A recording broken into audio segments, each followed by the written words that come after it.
Hola amigos de MPI TV México, ¿cómo están? Soy Esmeralda Perea y la entrevista que tenemos el día de hoy es con una gran personalidad de la industria del turismo de reuniones. Eduardo, muchísimas gracias por tu tiempo. Sabemos que hoy estuviste menos de 24 horas aquí en la ciudad, así que justo te pescamos en el momento exacto. Sí, muchas gracias por ser tan oportuna y por encontrar ese momentito en donde podemos platicar, porque a mí, pues ya sabes que me encanta platicar, la cosa es que a veces anda uno muy ocupado. Así es, justamente nos platicaba Eduardo que de repente estos viajes a la ciudad pues son complejos porque no te da la vida, ¿verdad? Pero bueno, ahorita vamos a aprovechar este pequeño break para que coma un poquito antes de que se vaya al aeropuerto y arrancamos ahora sí de lleno con lo que es la entrevista para MPI, para nuestros amigos, que dudo que no haya alguien que no te conozca, pero vamos a dejar por ahí algún nuevo millennial que ande medio perdido y que no sepa quién eres. Platícanos un poquito sobre cómo inicias tu trayectoria dentro de la industria del turismo de reuniones, Eduardo. Como no, Esmeralda, fíjate que se da de manera orgánica primero, porque aunque mi familia es de origen restaurantero y mis primeros negocios fueron restaurantes, de hecho todavía tenemos por ahí un restaurancito familiar, en mi época universitario, siendo presidente de una asociación que es de jóvenes empresarios, cuando estudiábamos, organicé el primer Congreso Internacional de Jóvenes Empresarios de México. Fue en Zacatecas. Y entonces, pues realmente ahí empecé, porque pues cuando te echas a cuestas una responsabilidad de esas, pues así de chavo no sabes de qué se trata. Y me empecé a dar cuenta, no, bueno, esto no está tan fácil, los speakers, ¿y a quién invitamos? Y quién nos lleva el transporte o quién nos recoge, etcétera, ¿no? Entonces, pues empecé en ese momento. Después me casé, me fui a vivir a Zacatecas, me tocó la fortuna de haber sido invitado por el gobernador a ser director de turismo, y ahí también mi apuesta fue por traer reuniones. Y entonces pues me aventé por traer reuniones y fui un poco criticado por eso porque no cabían en Zacatecas. Entonces tuvimos que usar hoteles de Jerez, de Aguascalientes y todo, porque recuerdo muy bien este Congreso de Ingenieros Petroleros de México, creo que eran 1600 y teníamos en la ciudad, pues creo que 700, 800 habitaciones. Entonces tuvimos que hacer maroma, pero salió muy bien. Luego traje el Congreso de Payasos, el Nacional de Payasos, y luego un internacional de Harley Davidson. En fin, o sea, me fui por el lado de los eventos desde que estaba por allá porque sentía pues, que tenía ciertas ventajas. Después acaba el gobierno de Zacatecas y soy invitado por el gobierno federal para venirme a México, y entonces me dan un cargo muy rimbombante, pero sin estructura. Entonces se llamaba la Coordinación Técnica de Turismo Alternativo, Deportivo, Náutico, Grupos y Convenciones. Ok. Y lo que no sabía es que dentro de esa coordinación, en donde tenía una secretaria técnica para Alternativo, Deportivo y Náutico y otra para Congresos y Convenciones, muy eficientes las dos, pero al fin y al cabo una y una. Entonces éramos un equipo de dos aquí y un equipo de dos acá. Y de repente me dicen, pero ¿sabes qué? Que quiero que te encargues de este evento que tenemos cada año que se llama el Tianguis Turístico. Y entonces yo no sabía que ese era un cargo honorario, es decir, además de tu trabajo, te daban un cargo en el Tianguis y mi cargo era el director general del Tianguis. Bien poquito. Exacto, entonces ¿Que pues eso hace cuánto tiempo fue, Eduardo? eso fue en el 98, Ok. ya hace un ratito, 22 años, y entonces empieza lo pesado, porque bueno, el Tianguis afortunadamente tenía una gran supraestructura voluntaria ahí mismo en Sectur, tenía yo 40 comités, porque además tenía la tarea de que fuera autofinanciable. Entonces tenía el comité de transporte aéreo, de transporte terrestre, de invitados especiales, de protocolo, tú sabes, todo lo que conlleva nuestro evento turístico. Y en ese momento todavía no era tan privatizado. Yo sé que hoy una gran parte del trabajo lo hace una empresa. Ya había una empresa que comercializaba los stands, pero el trabajo, el 80% de todos los comités, pues los hacíamos nosotros, los funcionarios, ¿no? Entonces, estando en Sectur me tocó eso. Entonces, este puesto largo, pues casi no lo usé, porque yo me tuve que dedicar al tianguis, porque además me lo dijeron en octubre, noviembre, el tianguis era en abril, y había que empezar por la licitación y un chorro de cosas. Entonces, me metí de lleno al asunto. Entonces, me volví, pues, un meeting planner, ¿no? En ese momento, yo fui el organizador de un evento durante 6 años. Y por otro lado, cuando tenía que atender mi tema de congresos y convenciones, me fui metiendo y encontré que estaban Profec y encontré que estaba SAIT, Capítulo México, y me fui interrelacionando con ellos. En ese entonces SAIT ya tenía un prestigio muy importante. El primer evento que me toca atender llegando a Sectur de Zacatecas fue el Congreso Internacional de SAIT, que fue en 98 en Acapulco. Oye, y antes de pasar a esa parte, porque entiendo que ese congreso va también un poco ligado con lo que es la historia de MPI, pero regresándonos un poquito a Tianguis, ¿cuál fue el mayor reto? Digo, ya nos platicaste, ¿no? Que todo lo que conllevaba, pero ¿así alguna anécdota que tú recuerdes de esa época, de esos 6 años que lo organizaste? Hay muchas, pero hay una que sí nos puso a temblar, que fue una decisión que tomé, porque la tomé con mi comité, de hacer la inauguración afuera, en el Teatro Netzahualcóyotl del centro Acapulco, que era un teatro precioso, lleno de vegetación, etcétera. Entonces yo dije, pues, ¿por qué siempre lo hacemos ahí? Y era el año del ecoturismo. Entonces yo dije, bueno, pues, mandas una buena señal, la haces afuera, etcétera. Y entonces te acuerdas que a las inauguraciones de los tianguis van los presidentes. Y esta vez, pues, era muy importante que fueran muchos gobernadores, porque estábamos ahí apoyando a mi jefe, que era el secretario de Turismo en ese entonces. Entonces tenía un componente político muy fuerte ese tianguis, era el último de la administración del presidente Zedillo. Entonces, pues bueno, la parte política del tianguis pesaba, creo que todavía, pero pesaba mucho, ¿no? Entonces había que salir muy bien, y ese era el momento en donde él iba a estar. La cosa es que por una razón u otra no nos dimos cuenta que cambiaba el horario, y que en el horario en que nos aseguraron del Estado Mayor que podía venir el presidente, pegaba el sol de una manera impresionante. Y como ya había hecho el recorrido del Estado Mayor, y ya se había decidido que iba a ser afuera, y ya se había anunciado que iba a ser afuera, ya nadie quiso regresarlo al Teatro Juan Ruiz de Alarcón. Entonces, tuvimos que improvisar, buscar, construir una velaria. El proveedor nos quedó mal. El presidente municipal nos ayudó para ir a abrir una tienda de blanco a las 3 de la mañana para tener unas sábanas que pudieran tapar un poquito el sol, quedaría de cara a todos los asistentes, no al presidium, sino a los asistentes. Entonces yo nada más me imaginaba, el presidente va a ver a todo el mundo asoleándose y se va a poner furioso. Porque además, por calorcito, a las en Acapulco, 11 de la mañana, no me acuerdo a qué hora era, 4 o 5 de la tarde creo que era, porque pues, nos afectó lo del cambio de verano.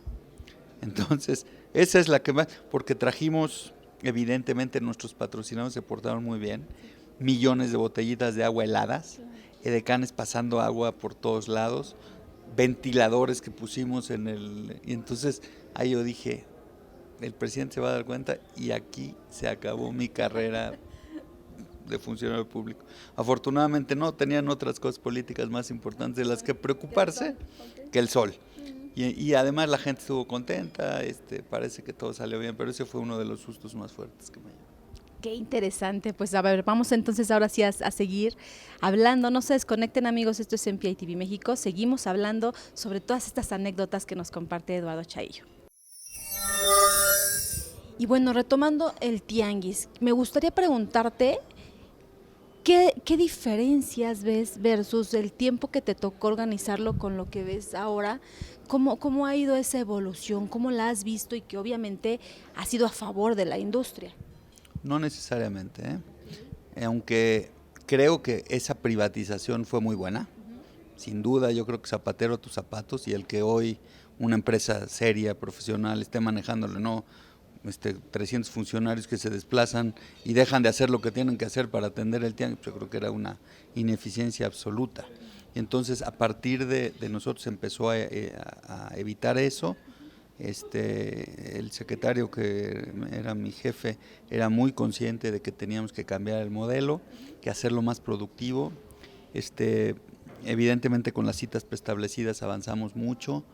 Hicimos un centro de negocios, medíamos con Toño Gómez, que también fue de los fundadores de MPI. Con él nos ayudó a poner unos digiboats en cada uno de los booths para que el expositor dijera si había tenido la cita, si había sido productiva o si había sido un no-show. Entonces, con unos botoncitos y luego había una pantalla. Entonces, para esa época, estamos hablando 99, que no, la tecnología. Exacto, que todavía no había estos grandes elementos tecnológicos, pues era muy de avanzada, ¿no? Ese tipo de cosas para mejorar la productividad. También me di cuenta un poco tarde, porque siempre quise meter el tema de reuniones al tianguis, de que no combinaban, que los meeting planners y los agentes de viaje son como el agua y el aceite, y entonces que si ya tenían sus eventos de meetings, en ese entonces surgió el evento de Meeting Place México, que apoyamos a Fer Compeán para que lo lanzara junto con Lalo Yarto en Sectur. En fin, pero entonces tuve muchos aprendizajes. El aprendizaje político, el aprendizaje técnico, el involucramiento del Comité Acapulco, que fue importantísimo. Siempre fue muy padre trabajar con todos los comités locales de hoteleros, transportistas, DMCs, etcétera, de proveedores diversos. Donde yo creo que no ha mejorado mucho es en la parte política, pues yo lo veo todavía como un evento muy político, con pabellones enormes que parece un concurso de los estados a ver quién gasta más, y por lo tanto el retorno a la inversión real de negocios, no, yo lo cuestiono mucho, de los pabellones, no de las empresas. Las empresas van, ponen hacen sus citas y hacen sus negocios. Pero los estados, al llevar a todos sus proveedores y invertir tanto en transporte, en decoración, en comidas, se llevan bandas de música, un trade show, una exposición no es para eso, y el tianguis estaba pensado más para negocios que otra cosa. Digo, eso es mi parte crítica, que siempre la tendré, pero que asisto este año otra vez, como siempre. Fui invitado como hosted buyer con Maritz, y trataré de llevar a cabo todas las visitas y demás. O sea, yo trato de que las cosas funcionen, pero sí creo que en unas cosas mejoró, como esto de la privatización y esto de la rotación. También me parece muy buena decisión, que la tomó una jefa, Gloria Guevara. Ella tomó la decisión de sacarlo de Acapulco primero, y luego ya a otro jefe le tocó regresar un año y un año. Y me parece la mejor combinación, porque respetas al dueño original, pero por otro lado también generas competencia y que los compradores vean otros destinos, y de año maravillosamente Mérida, que va a ser una gran sorpresa. Que es un súper destinazo, así que bueno, pues ya estaremos escuchando posteriormente tu opinión sobre lo que va a ser este capítulo de El Tianguis para 2020. Bueno, pues como ya andamos también un poco aquí acelerados, les decíamos que ya él está a punto de partir. Vamos a ir intercambiando la plática junto con la comida, así que provecho. Nos decías ahora sí que ¿qué es lo que haces actualmente viviendo por allá por Estados Unidos y en tu posición actual con Maritz? Mira, te platicaba antes el antecedente de cómo llego allá. Después de el tianguis empiezo estando en Sectur. Pues cuando lanzan el consejo, la secretaria de Turismo entrante con el presidente Fox decide que como el tianguis es promoción, me tengo que ir al consejo de promoción. Y ahí, además del tema tianguis, sabiendo mi jefe, que había sido mi jefe en Sectur también, Javier Vega, que había manejado congresos, me encarga también el tema de congresos. Y entonces otra vez tengo la dualidad, pero ahí sí me equipan un poco mejor, y además me permiten crear en el 2003 la Oficina de Congresos y Convenciones de México, que es padrísima, porque eso la empiezo a hacer con un comité ejecutivo y un comité directivo con los presidentes en ese entonces de las asociaciones, un poco lo que hoy es el COMIR, pero que estaba evidentemente cada asociación por su parte. Y entonces ya se sentaba ahí el presidente de MPI, de SITE, ya estaba el recién creado capítulo de MPI, SITE, AMPROFEC, en fin, ANDOC se llamaba en ese entonces la Asociación de Oficinas de Convenciones. Creo que los recintos no había, pero entonces invitábamos a los 3 más importantes y siempre teníamos un representante de aduanas, de migración, para que nos ayudaran en ese tema. Bueno, entonces esa fue la OCC, 2003, y en 2005 me hacen la invitación de irme a Chicago como director regional del extinto Consejo de Promoción Turística de México, a hacerme cargo de las oficinas de Estados Unidos y Canadá. Y la verdad es que se me hace una oferta muy padre porque mis hijas estaban chiquitas, era una oportunidad para que aprendieran inglés, para que vivieran otra realidad. Y mi panorama era quedarme allá 2 años, 3 años, cuando mucho, con esta responsabilidad y luego ya regresarme. Pues no, que sigo allá. Sigo allá porque a los 2 años otra vez hay un cambio de presidente, secretario y director del consejo. Y el nuevo director, te hacemos muy buen clic, Paco López Mena, y ve un poco, observa, analiza una tesis que yo hice para sacar mi CMM con MPI precisamente, que era académica, y era convertir la Dirección Regional de Estados Unidos en la Unidad Estratégica de Negocios para Meetings. Y entonces 2 meses pasan, me habla por teléfono y me dice, ya está, te vas a Washington. Y entonces a los 2 años, pues que me voy a Washington, un poco con la oposición de mis hijas, que estaban chiquitas, pero ya se oponían, ya eran chiquitas rebeldes. Y entonces, pues ya nos tuvimos que ir a Washington, abrimos la oficina en la embajada, el embajador estaba muy contento de que llegara turismo, y entonces a mí me tocó otra vez las 2 cosas, porque el embajador decía, no, llegó la oficina de turismo. Sí harás congresos y convenciones, pero como no le entiendo muy bien a eso, por lo pronto eres mi tourism attaché, decía él. Entonces decía, ok, bueno, pues hagamos las 2 cosas. Entonces tenía a Gaby Barra, hoy subsecretaria en Zacatecas, era mi directora de Leisure. Vicky Arana, hoy directora de la OCC en Yucatán, era mi directora de Meetings. Y tenía un área de investigación de mercados en donde me ayudaba también mi hoy socio Arik Staropolsky. Entonces ese era el equipo de Washington.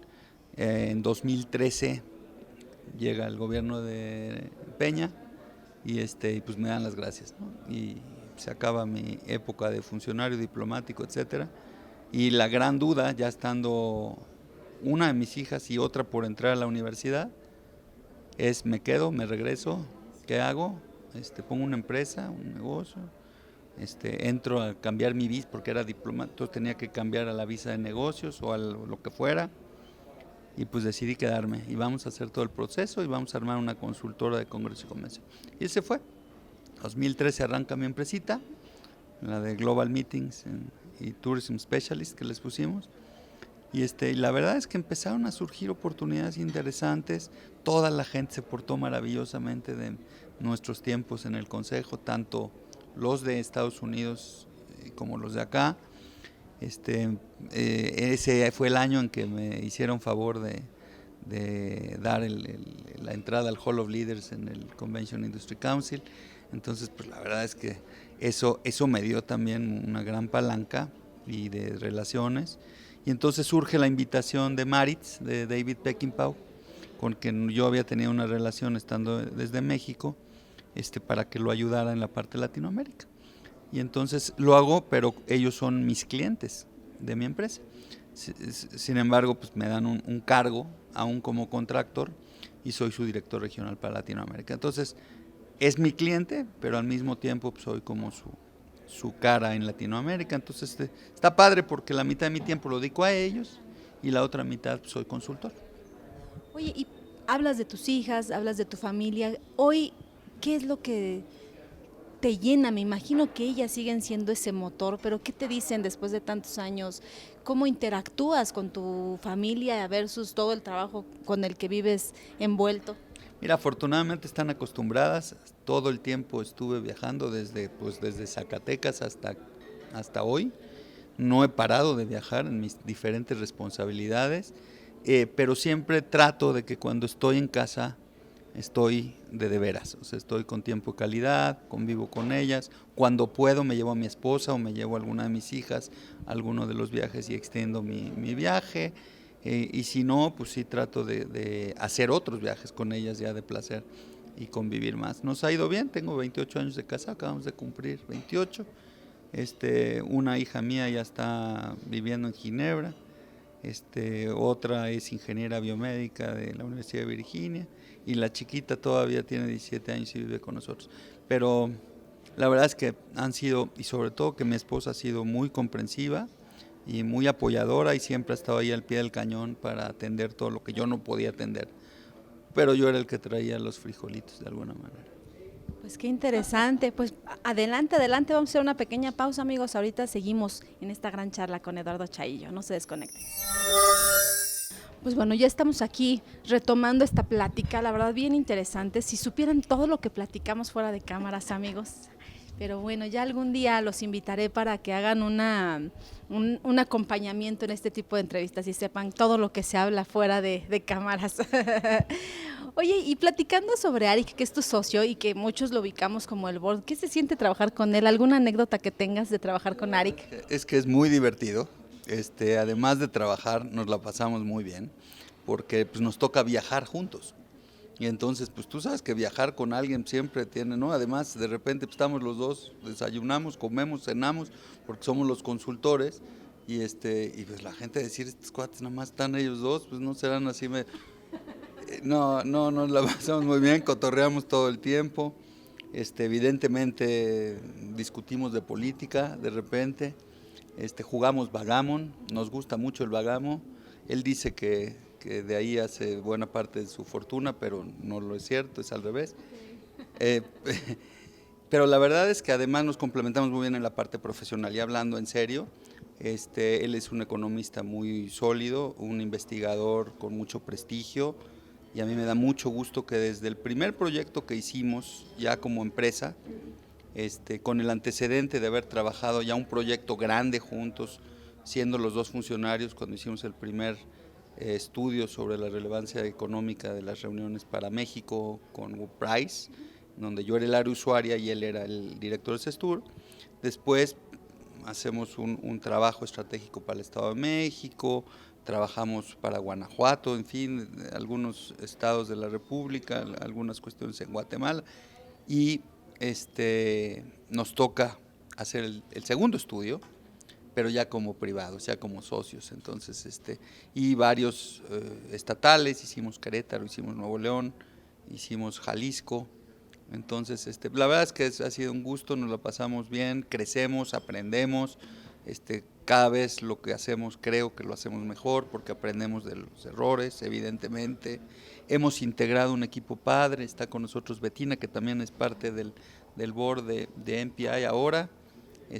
Antes, evidentemente, pues ella era la secretaria en el Estado de México, pero a partir de que dejó esa responsabilidad la invitamos a formar parte de los consultores. Siempre tenemos también un consultor internacional. Muchos años hicimos un trabajo con Bruce Macmillan, que fue presidente de MPI durante 6 años a nivel internacional y fue parte de Global Meetings.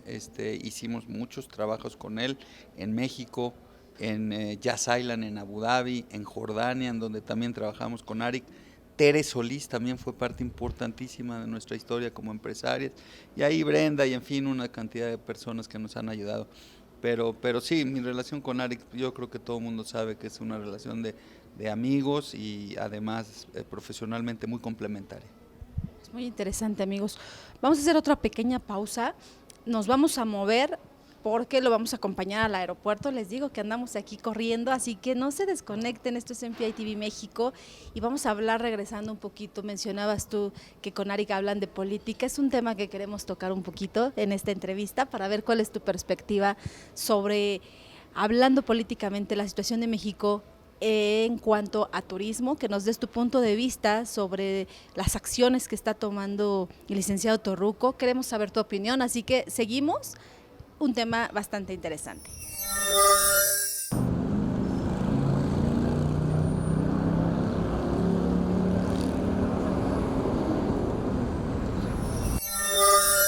Y bueno, amigos, pues bien, antes de subirnos al auto, le preguntaba yo a Eduardo que nos gustaría saber su perspectiva sobre cómo el licenciado Torruco, el gobierno, hablando de México, pues ha tenido que ver con toda esta evolución turística para el país.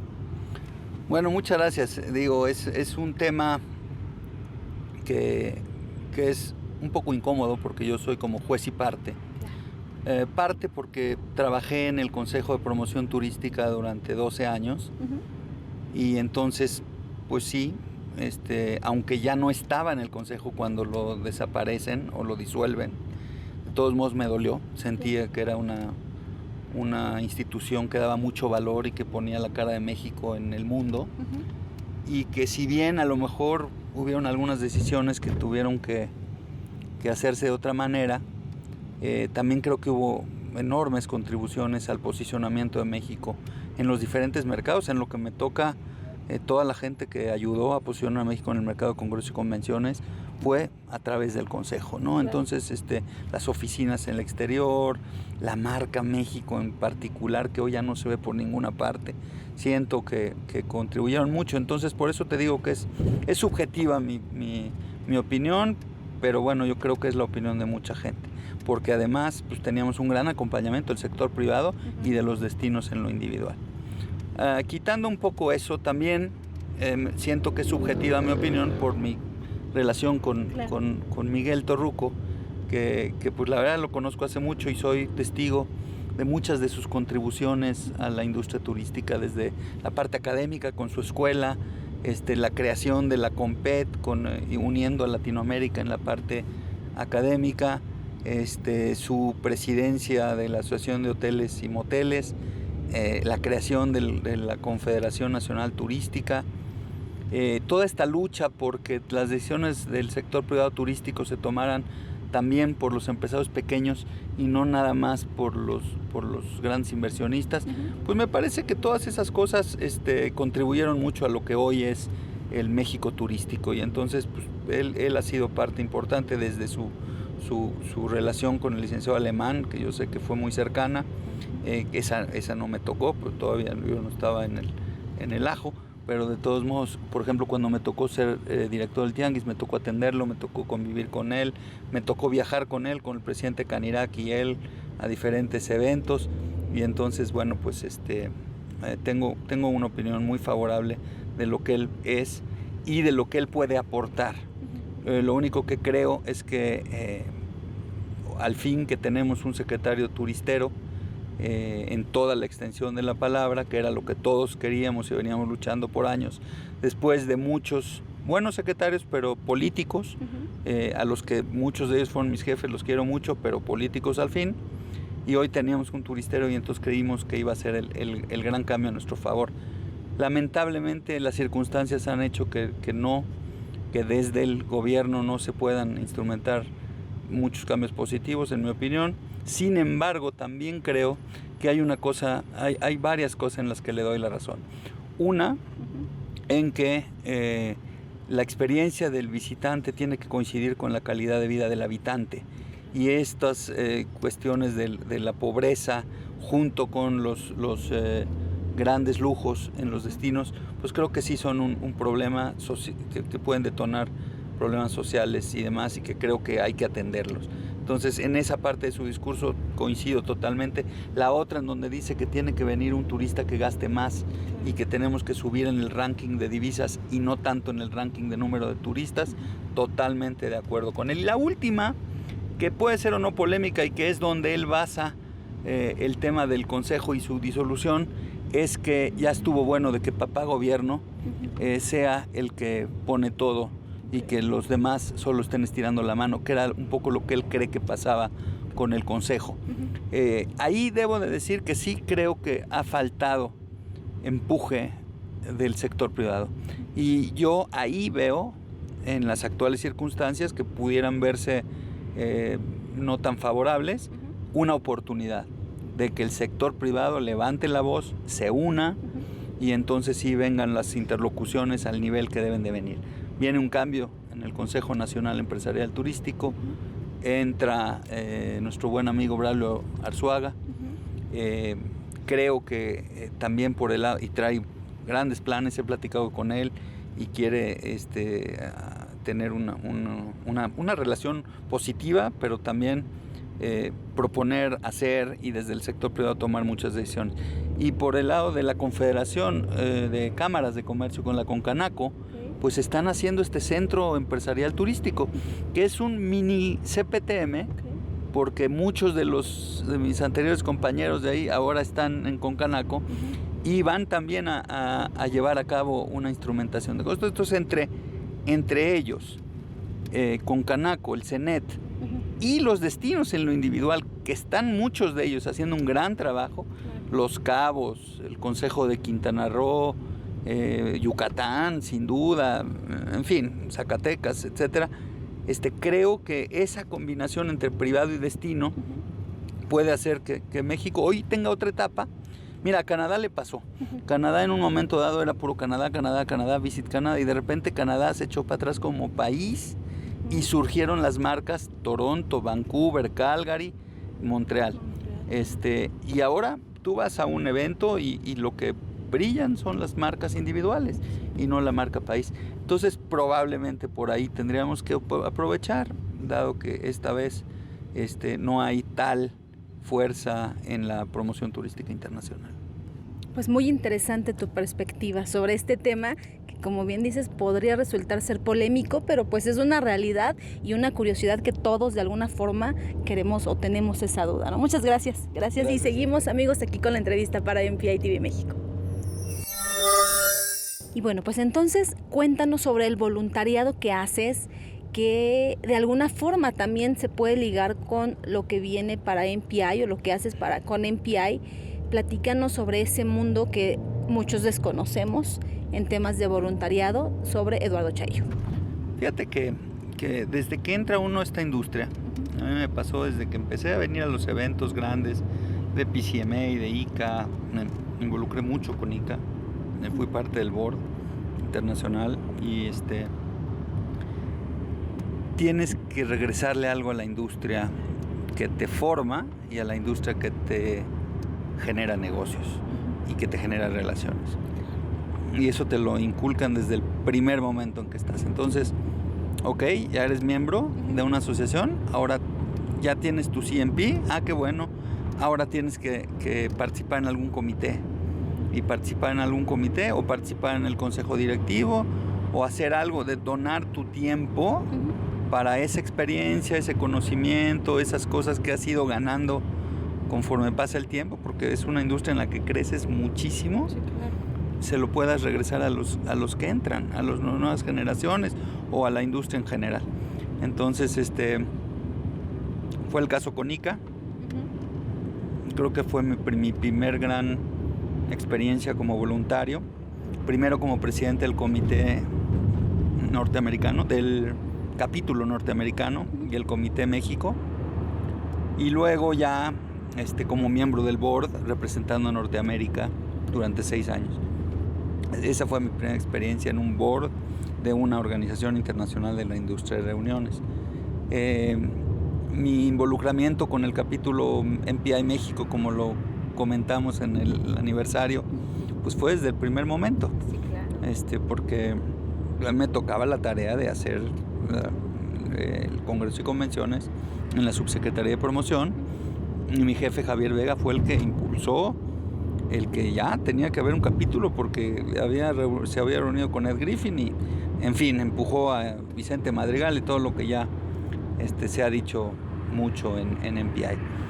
Yo también ahí me tocó participar, lo mismo con SAIT, con AMPROFEC, con todas las que ya existían en México. Y ya estando en Estados Unidos, cuando obtuve mi CMP, yo siempre he sido un obsesionado de la educación y de las credenciales profesionales, de las certificaciones.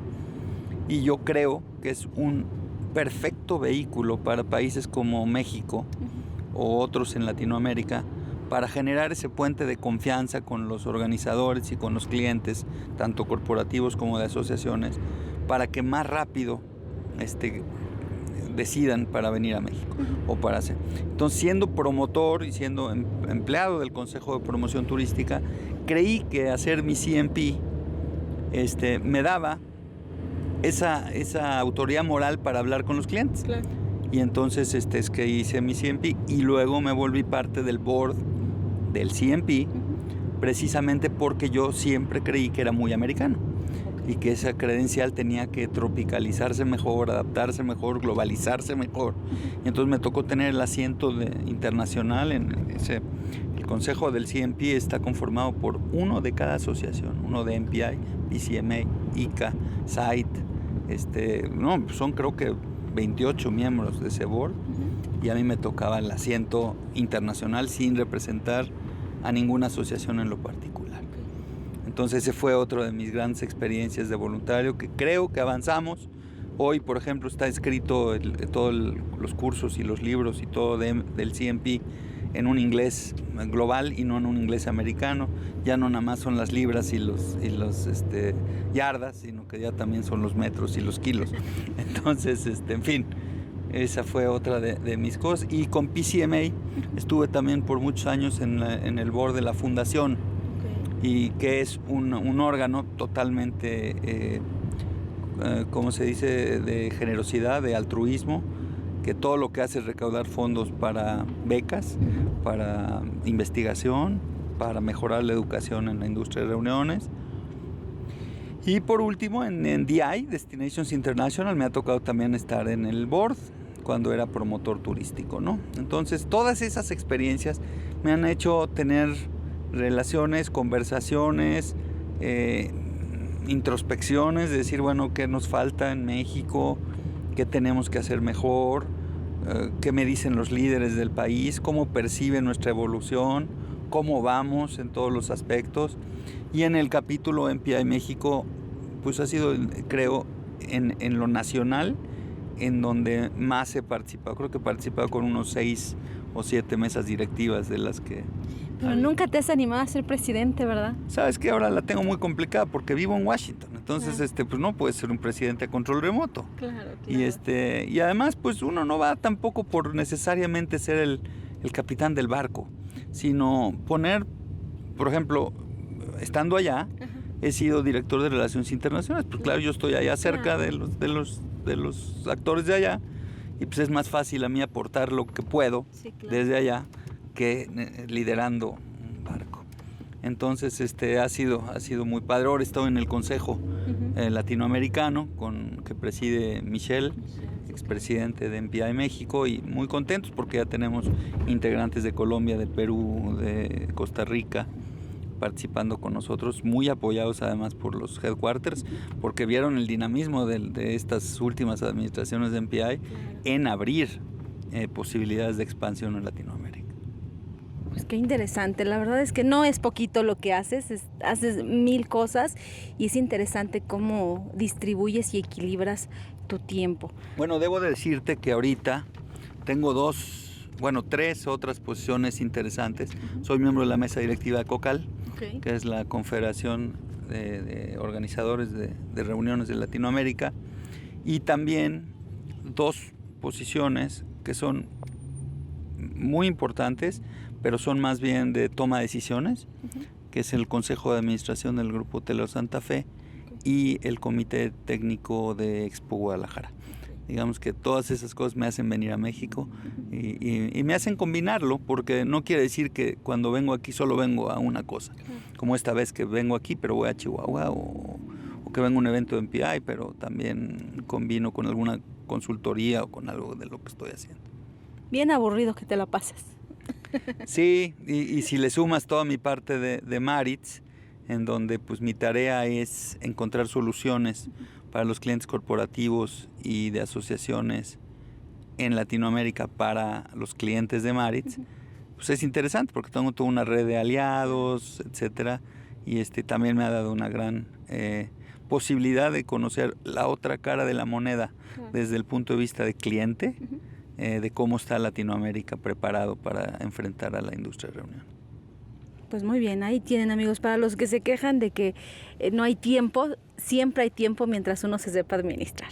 Pues sigamos con la conversación y ahora sí entremos de lleno a que nos platique sobre MPI, hablando tangiblemente de los beneficios que tú puedes recomendar a todos los que hoy no son socios o no pertenecen a MPI, de qué manera pueden integrarse a esta asociación?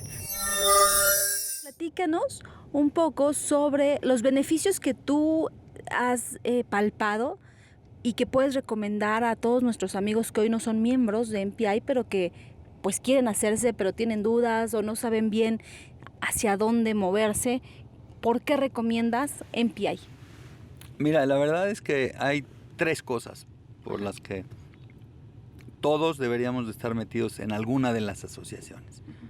Creo también que depende tu giro, depende tu sector, depende qué hagas, cuál de las asociaciones debes de escoger. Afortunadamente en México ya hay 12 miembros del Comir y una de ellas es la muy activa capítulo de MPI. Educación, número 1, sin duda. Los recursos educativos de MPI son enormes. Todo lo que puedes bajar de los headquarters una vez siendo socio es impresionante, además de las oportunidades educativas que da el propio capítulo mexicano. Entonces la combinación del contenido local y el contenido internacional para enfrentar de una mejor manera, sea el rol que juegues a la industria de reuniones, ese es para mí el primer motivo. El segundo es la interrelación, porque se hacen muy buenas relaciones. Alguien decía, no, a mí no me des negocio, sino ponme donde hay. Claro. Aquí hay. O sea, nada más es cuestión de conocer a las personas adecuadas, hacer el networking de una manera estratégica y no nada más para la pachanga, y verdaderamente conocer a los tomadores de decisiones, cómo las toman, por qué las toman, cómo perciben un negocio, y entonces lograr mejorar cualquiera que sea tu negocio. Entonces es el networking, es el educación, y por último pues es sin duda ya el negocio puro y duro. Dependiendo de qué hagas, siempre vas a encontrar un miembro de MPI con el que puedas asociarte o con el que puedas, pues aquí está el ejemplo con Arik en mi caso, con Betina también miembro del board, me parece que Alejandro Ramírez Tapche o alguien de su equipo también es miembro de MPI y también con él hago grandes negocios, etcétera. Y si no es MPI, es BCMA, déjame decirte que yo tengo una filosofía y que es que no importa por dónde entres, pero que entres, porque también soy un fan de BCMA y me parece que no deberían en ningún momento competir, sino complementarse en lo que están haciendo. Entonces yo creo que esta labor del Comir, precisamente de encontrar la vocación de cada una de sus asociaciones para que los miembros escojan de acuerdo a sus intereses, a sus intereses educativos, de crecimiento, de negocio, etcétera, la asociación en la que quieran estar, me parece ideal. Pues qué interesante. Ahí tienen, amigos, una razón más para que si no se han animado, anímense a poder participar en esta gran asociación que, como siempre lo he dicho, cuenta con un gran equipo detrás de, y que bueno, precisamente estas entrevistas son para eso, para que conozcan todo lo que hay detrás de MPI. Eduardo, ¿algo con lo que quieras cerrar esta entrevista para MPI TV México? No, pues nada más reconocer a los líderes de MPI. La verdad es que a los voluntarios que han hecho tanto trabajo, a todas esas mesas directivas, a algunas personas que no son tan visibles, pero que han contribuido tremendamente a la consolidación de este grupo. Me viene a la cabeza Lolita Olivier, me viene a la cabeza Alejandro Watson, expresidentes como Vero Lara, mucha gente que siempre está, Yarla por supuesto, que siempre ha estado ahí, y hoy estos últimos líderes, Michelle, Liliana y viene Francisco, yo creo que están marcando una diferencia, una nueva generación, un nuevo empuje. En MPI los tienen muy bien reconocidos por todo este trabajo que han hecho. El presidente mundial de MPI resulta que es el presidente de Maritz Travel, una de las divisiones de la compañía para la que presto mis servicios. Entonces, pues además de todo, pues hay una alineación ahí con el chairman. Es el chairman, no el CEO, porque el CEO es Paul. Pero es una buena coincidencia. Entiendo que va a venir de speaker al Congreso en Puerto Vallarta, Steve O'Malley, y pues va a estar muy padre porque él tiene mucho que decir, tiene una gran experiencia. Nadie conoce mejor que él el mercado de convenciones corporativas e incentivos. Entonces me parece que hay que sacarle jugo a todas estas personas que generosamente nos donan su tiempo creen en México y nos han ayudado a crecer como grupo, como capítulo y como industria. Pues muchas gracias por compartir tu trayecto, tus alimentos y tu tiempo. Y bueno amigos, pues no podíamos dejar pasar esta entrevista ya en este punto de que sabemos perfectamente que uno de los grandes hobbies de Eduardo es cantar. Así que dedícanos por favor alguna melodía para nuestros amigos aquí a capela en lo que vamos en el trayecto.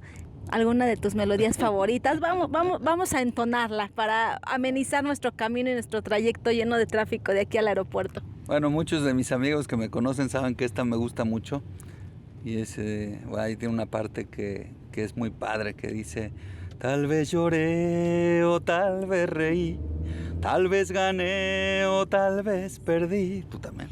Esa es mi favorita, de hecho, ¿Sí? Mira, hasta se me enchinó la piel y no nos pusimos de acuerdo, créanme, es mi canción favorita, definitivamente. Ahora sé que fui feliz, que si lloré, también amé. Puedo seguir hasta el final, a mi manera. Wow, definitivamente es mi canción favorita, pero no la canto tan bonito como tú. Qué linda. Qué buena voz, a capela, amigos, a capela. Aparte, la más sorprendida soy yo, porque de verdad que es mi canción favorita Mira, del mundo qué bueno. mundial. Qué bueno que le atiné. Así que mira, ya doble palomita tienes, Eduardo. Pues muchas gracias. Ahora sí, amigos, nos despedimos para todos ustedes. Esto fue MPI TV México, conociendo a las grandes personalidades de la industria del turismo de reuniones. La entrevista fue con Esmeralda Pereay. Eduardo Chaillo, órdenes. Hasta la próxima.